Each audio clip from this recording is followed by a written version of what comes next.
ассалому алайкум дӯстон апо хавора ва подписчикони гироми қадр.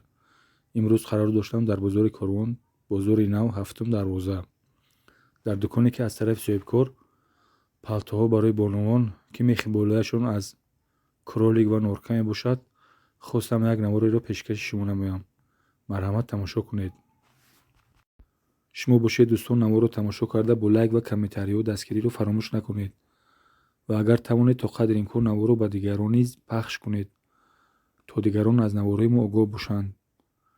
дар баробари ба навор гирифтан ман тавонистам бо ёрдами фурӯшандаи ин дукон як чандта аз нархҳои палтоое ки мехи болояшон аз кролик ва норка мебошад ба шумо фаҳмонда диҳам.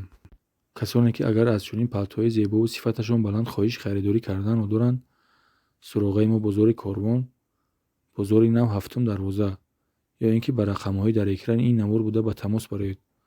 мо бошем ба зангҳои шумо озодона ҷавоб медиҳем. доставка бошад аз тарафи соҳибкор дар шаҳри Душанбе ё Ройгон аст. марҳамат, акнун наворро тамошо кунед.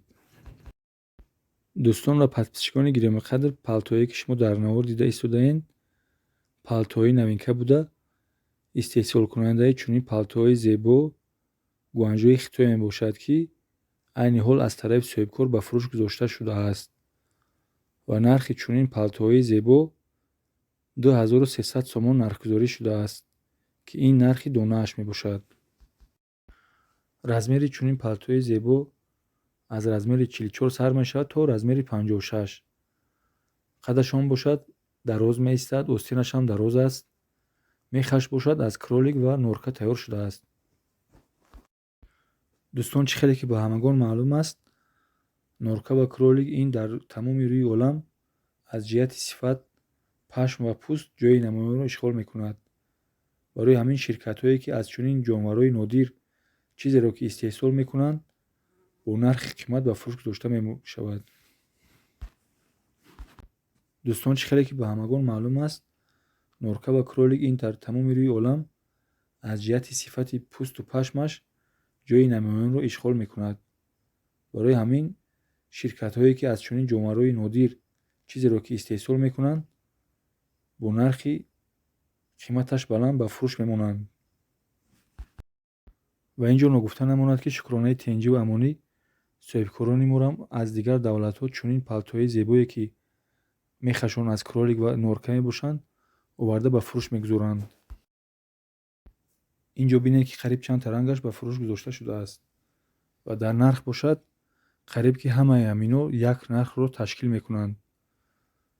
аксарияти ҳамино нархашон 2300 сомон нархгузорӣ шудааст.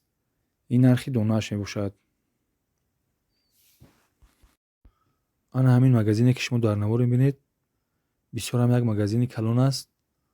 воқеъ дар бозори нави Корвон ҳафтум дарвоза ҷойгир шудааст. дигар соҳибкорон бошанд аз ин магазин омада чунин палтои зеборо харидорӣ карда ба дигар гӯшаи бозору магазинҳо бурда бо нархи 2500 сум то 3000 сомон ба фурӯш мегузоранд. дӯстон, ҳамаи палтоое ки шумо дар навор мебинед, ҳамаи ин палтоҳо истеҳсоли гуанҷои Хитой мебошад, ки чӣ хеле ки ба ҳамагон маълум аст, ширкатҳое ки дар гуанҷои Хитой истеҳсол мекунанд, истеҳсолоти ширкатҳои гуанҷои Хитойро аз ҷиҳати сифаташ баланд будан ба тамоми давлатҳои рӯи дунё бурда ба фурӯш мегузоранд. барои ҳамин шумо ҳам дар вақти харидорӣ кардан ягон шаку шубҳа накунед. сифати баланд будани чунин палтои зебо аз тарафи соҳибкор кафолат дода мешавад.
дар охири навор бошад дӯстон, ман якчанд та аз платҳои дарозе, ки аз ламелажҳои навинкаи якранг барои бонувон духта шудааст, ба навор гирифта хостам пешкаши шумо намоям.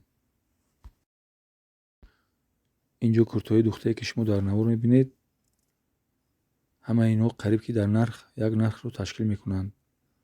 нархи чунин куртаҳои зебо 170 сомон мебошад. размерашон бошад аз размери 44 то размери 50 духта шудааст. дӯстон, навори пурраи ҳар гуна платҳои дарозро ман дар шумораҳои навбатӣ ба навор гирифта ба шумо нишон медиҳам. боқӣ ба ҳамаи шумо дӯстон сиҳативу саломатӣ ва ризқи фаровониро таманно дорам. хайр, то навораҳои навбатӣ.